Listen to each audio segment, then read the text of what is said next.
Drop shipping ഇപ്പം നമ്മൾ എവിടെ തിരിഞ്ഞാലും ഡ്രോപ്പ് ഷിപ്പിങ്ങിനെ കുറിച്ച് ഒരുപാട് ആളുകൾ സംസാരിക്കുന്നുണ്ട്. മാത്രമല്ല പലരും പറയുന്ന അവർക്ക് കിട്ടുന്ന പ്രോഫിറ്റ് മാർജിൻ എന്ന് പറയുന്നത് വളരെ കൂടുതലാണ്. അതായത് ചിലർ പറയുന്നു ഐ മെയ്ഡ് $5 a day, ചിലർ പറയുന്നു ഞാൻ 50,000 ഏൺ ചെയ്തിരിക്കുന്നത് ഡ്രോപ്പ് ഷിപ്പിംഗ് വഴിയാണെന്നൊക്കെയാണ്. അപ്പം ഞാൻ ഇന്ന് നിങ്ങളോട് ഷെയർ ചെയ്യാൻ പോകുന്നത് കുറച്ച് ഹാർഷ് റിയാലിറ്റീസ് ആണ്. Especially 6 pointers. നിങ്ങൾ ഒരു ഡ്രോപ്പ് ഷിപ്പിങ്ങിലേക്ക് കടക്കുമ്പോൾ ഈ 6 ക്വസ്റ്റ്യൻസിന് നിങ്ങൾ കറക്റ്റായിട്ടൊരു ആൻസറിലേക്ക് എത്താൻ പറ്റുകയാണെങ്കിൽ മാത്രം നിങ്ങൾ ഡ്രോപ്പ് ഷിപ്പിംഗ് ചൂസ് ചെയ്യുക.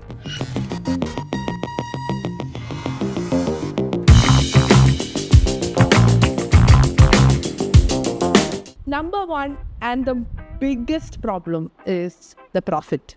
നമ്മൾ പ്രോഫിറ്റ് മാർജിനെ കുറിച്ച് സംസാരിക്കണം. കാരണം ഒരു നല്ല പ്രോഫിറ്റ് മാർജിൻ ഉണ്ടെങ്കിൽ മാത്രമാണ് ഐഡിയലി നല്ലൊരു സസ്റ്റൈനബിൾ ഇൻകം നിങ്ങൾക്ക് അതിലൂടെ ഉണ്ടാക്കാൻ പറ്റുള്ളൂ. അപ്പോൾ നിങ്ങൾക്ക് 2 രീതിയിലുള്ള പ്രൊഡക്ട്സ് ചൂസ് ചെയ്യണം. ഒന്നുകിൽ കുറച്ചുകൂടി ഹൈ ടിക്കറ്റ് ആയിട്ടുള്ള, അതായത് കുറച്ചുകൂടി എക്സ്പെൻസീവ് ആയിട്ടുള്ള പ്രൊഡക്ട്സ് ചൂസ് ചെയ്യണം.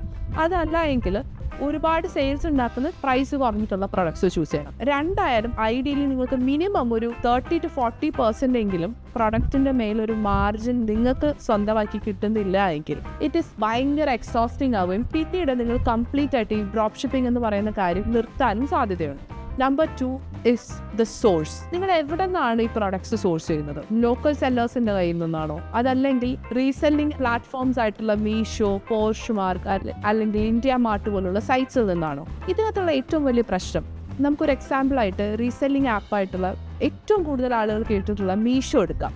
നിങ്ങൾ മീഷോയിലെ ഒരു പിക്ചറാണ് നിങ്ങളുടെ ഡ്രോപ്പ് ഷിപ്പിങ്ങിന് വേണ്ടി സെലക്ട് ചെയ്യുന്നത്, അതല്ലെങ്കിൽ റീസെല്ലിങ്ങിന് വേണ്ടിയിട്ട് നിങ്ങൾ സെലക്ട് ചെയ്യുന്നത്. ഈ ഇമേജ് നിങ്ങൾ എന്തോരം മാർക്കറ്റ് ചെയ്താലും ഈ ഇമേജ് റിവേഴ്സ് ഇമേജ് സെർച്ച് ചെയ്ത് കഴിഞ്ഞാൽ അത് മീഷോന്റെ വെബ്സൈറ്റിലേക്ക് തന്നെ എത്തും. സ്വാഭാവികമായും ഒരു ഇന്റലിജന്റ് ആയിട്ടുള്ള ഒരു കസ്റ്റമർ അങ്ങനെ ചെയ്യാൻ തീരുമാനിച്ചാൽ അവർ നിങ്ങളുടെ മാർക്കറ്റിങ്ങിലൂടെ നിങ്ങളുടെ അടുത്തേക്ക് വന്ന കസ്റ്റമറിനെ നിങ്ങൾ ഡയറക്റ്റ് ഈ റീസെല്ലിംഗ് ആപ്പിലേക്ക് എത്തിക്കുകയാണ് ചെയ്യുന്നത്. So where is your margin, അല്ലെങ്കിൽ നിങ്ങളുടെ എഫേർട്ടിന് എവിടെയാണ് വില എന്ന് നിങ്ങൾ ആലോചിക്കണം. അതല്ല എങ്കിൽ നിങ്ങൾക്ക് ഇവിടെ ഒരു ഓൾട്ടർനേറ്റ് ഓപ്ഷൻ എന്ന് പറയുന്നത് ഇന്ത്യ മാർട്ട് പോലുള്ള, അല്ലെങ്കിൽ ഗ്ലോ റോഡ്, അല്ലെങ്കിൽ ആമസോൺ സെല്ലർ മാർക്കറ്റ് പ്ലേസ് പോലുള്ള, അല്ലെങ്കിൽ ഷോപ്പ് 101 എന്ന് പറയുന്ന പ്ലാറ്റ്ഫോംസ്, അങ്ങനെ അധികം ആളുകൾ കേൾക്കാത്ത പ്ലാറ്റ്ഫോംസുകൾ യൂസ് ചെയ്യുന്നത് ഒരു നല്ല ഓപ്ഷൻ ആയിരിക്കും. ഇനി നമുക്ക് മൂന്നാമത്തെ കാര്യത്തിലേക്ക് പോകാം, കോമ്പറ്റീഷൻ.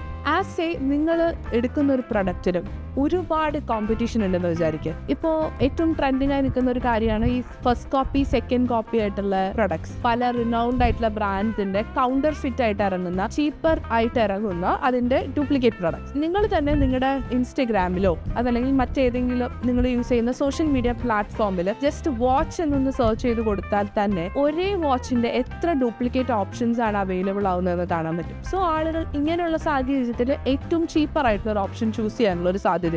അപ്പോൾ നിങ്ങൾക്ക് ഇങ്ങനെ ഹൈ കോമ്പറ്റീഷൻ വരുന്ന സാഹചര്യത്തിൽ എപ്പോഴും നിങ്ങൾക്ക് നല്ലൊരു മാർക്കറ്റ് നിങ്ങളുടെ പ്രൊഡക്റ്റിന് കിട്ടാൻ ഭയങ്കര ബുദ്ധിമുട്ടായിരിക്കും.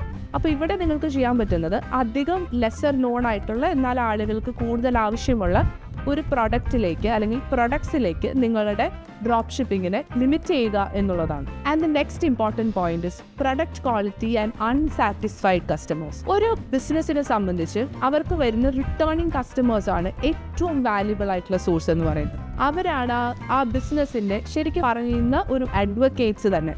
സോ നിങ്ങൾക്ക് റിട്ടേണിംഗ് കസ്റ്റമേഴ്സ് വരുന്നില്ല. അതുപോലെ തന്നെ ഡ്രോപ്പ് ഷിപ്പിങ്ങിൻ്റെ സമയത്ത് വരുന്ന ഏറ്റവും വലിയൊരു പ്രശ്നമാണ് നിങ്ങൾക്ക് പ്രൊഡക്റ്റ് ക്വാളിറ്റി എന്താണെന്നുള്ളത് മോണിറ്റർ ചെയ്യാൻ പറ്റുന്നില്ല എന്നുള്ളത്.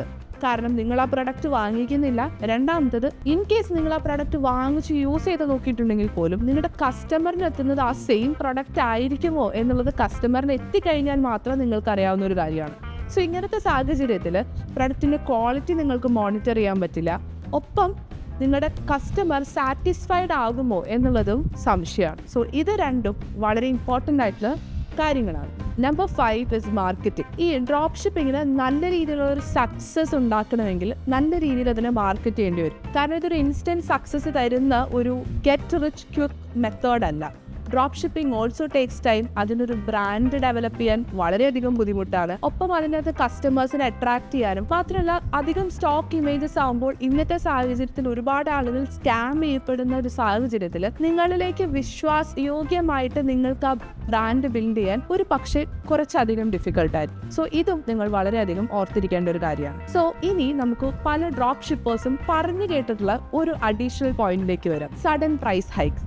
ഫോർ എക്സാമ്പിൾ, നിങ്ങളൊരു ഇനീഷ്യൽ സ്റ്റേജിൽ നിങ്ങളൊരു പെർട്ടിക്കുലർ പ്രൈസ് പോയിന്റിൽ വിറ്റുകൊണ്ടിരുന്ന ഒരു പ്രൊഡക്റ്റ് നിങ്ങൾക്ക് നിങ്ങളുടെ സെല്ലർ ആസ് എ ഒരു 100 റുപ്പീസിനാണ് തന്നുകൊണ്ടിരുന്നത്. നിങ്ങൾ അതിനൊരു മാർജിൻ കൂട്ടിയിട്ട് 150ക്കാണ് സെല് ചെയ്തുകൊണ്ടിരിക്കുക എന്ന് വിചാരിക്കുക. ഈ ഐഡിയൽ സിറ്റുവേഷനിൽ ഒരു ദിവസം നിങ്ങൾക്കൊരു ഓർഡർ വരികയാണ്. നിങ്ങൾ ആ ഓർഡർ നിങ്ങളുടെ കസ്റ്റമറിൻ്റെ കയ്യിൽ നിന്ന് എടുത്തു, അവർ പൈസ അയച്ചു. പക്ഷെ അതിനുശേഷമാണ് നിങ്ങളുടെ സെല്ലർ പറയുന്നത്, പറ്റില്ല, എനിക്ക് 140 രൂപ ഈ പ്രൊഡക്റ്റിന് കിട്ടണം, ഇപ്പോൾ പ്രൊഡക്റ്റിൻ്റെ റേറ്റ് കൂടിയത്. ഇങ്ങനെയുള്ള സാഹചര്യത്തിൽ ഇത് നിങ്ങളിൽ നിന്ന് കട്ട് ചെയ്യേണ്ടി വരും. നിങ്ങൾക്ക് ഒരിക്കലും നിങ്ങളുടെ കസ്റ്റമറിൻ്റെ അടുത്ത് പോയിട്ട് ഇപ്പോൾ പ്രൊഡക്റ്റിന് വില കൂടി, അതുകൊണ്ട് എനിക്ക് ഇത് 150 രൂപയ്ക്ക് തരാൻ പറ്റില്ല, നിങ്ങൾ എനിക്ക് 200 രൂപ തരണമെന്ന് നിങ്ങൾക്ക് നിങ്ങളുടെ കസ്റ്റമറിൻ്റെ അടുത്ത് പറയാൻ പറ്റില്ല. കാരണം അവർ ഓൾറെഡി ഓർഡർ പ്ലേസ്ഡ് ആണ്. സോ ഈ സാഹചര്യവും നിങ്ങൾ ഒഴിവാക്കാൻ വേണ്ടി മാക്സിമം ശ്രദ്ധിക്കണം. ഇതൊന്നും നിങ്ങളെ ഡിസ്കറേജ് ചെയ്യാൻ വേണ്ടി ചെയ്തിട്ടുള്ള വീഡിയോ അല്ല, പക്ഷെ ഇതെല്ലാം നിങ്ങൾക്ക് മുന്നിലേക്ക് കൂടുതൽ ക്വസ്റ്റ്യൻസ് തരികയാണ്. കറക്റ്റായിട്ട് പ്രൊഡക്റ്റിനെ റിസർച്ച് ചെയ്യാനും കറക്റ്റായിട്ട് ഒരു മാർക്കറ്റ് സ്റ്റഡി നടത്തിയിട്ട് നിങ്ങൾക്ക് ഇതുപോലുള്ളൊരു ബിസിനസ്സിലേക്ക് ഇറങ്ങാനും.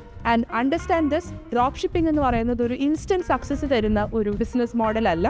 It takes time, it takes effort. As a business വളർത്തിയെടുക്കുന്ന പോലെ തന്നെയാണ് നിങ്ങൾക്ക് ഡ്രോപ്പ് ഷിപ്പിങ്ങിലും നല്ലൊരു സക്സസ് റേറ്റ് ഉണ്ടാവുക. So all the best. നിങ്ങൾക്ക് ഈ വീഡിയോ ഇഷ്ടമായെങ്കിൽ എന്തായാലും ഞങ്ങളൊന്ന് ലൈക്ക് ചെയ്യാനും സബ്സ്ക്രൈബ് ചെയ്യാനും മറക്കണ്ട. അടുത്ത വീഡിയോയിൽ കാണാം.